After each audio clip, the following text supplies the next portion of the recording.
Hey everybody.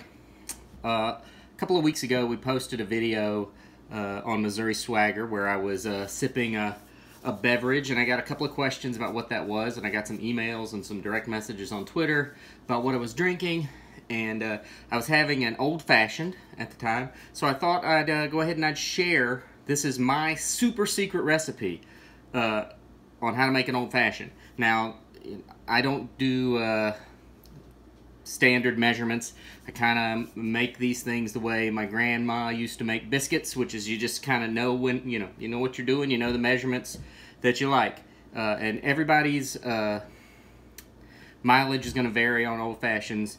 This recipe is just sort of what I like, and it changes from time to time when I'm making them. If I want one stronger or weaker or sweeter, it'll change a little bit. So feel free to make this your own and give it a try. And then the next time I'm having one on Missouri Swagger, you can join me. So anyway, I start with our tumbler glass. I toss a couple of cherries in there. Some people muddle the cherries. I don't. Again, it's up to you. I like filthy cherries. Those are my favorite. I don't know what makes them filthy, but that's what I start with. And then I toss an ice cube in. I tend to like big ice cubes. This one's my Death Star ice cube. You can use small ice cubes if you like, but I like big either cube or sphere. And then I pour in bourbon, about 2 fingers worth. Again, whatever feels right at the time. I am using Bulleit right now. Bulleit, Buffalo Trace, Woodford Reserve, those are my favorites. But you can make it with whatever your favorite is.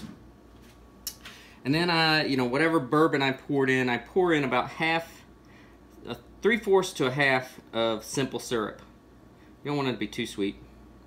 And the neat thing about this is, if you're on a diet, you can make your own simple syrup.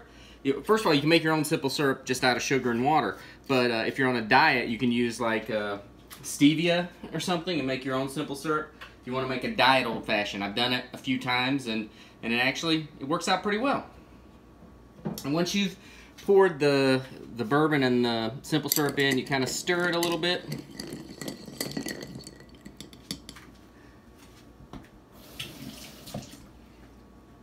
Then you dash in some bitters. Now you can use just regular bitters, and I like a few dashes. You can also add in orange bitters, which gives it a nice flavor, especially if you don't have an orange. Like today, when I'm making this, I don't have any oranges on hand, so this is the best you're going to get today. After you've tossed in some bitters, I take a little bit of the cherry juice from the jar and pour it in right on top. Gives it a neat color, I think. And then I take just a little bit of bottled water and pour it in. And there you go. That's how I make my old fashions. Like, if I had an orange, I would garnish it with an orange wedge or an orange peel. But like I said, I'm cheaping out today. No oranges. But that's how I make my old fashions. Maybe next time you're watching a Missouri Swagger, you'll make one of your own, and we'll cheers together. But thanks, guys.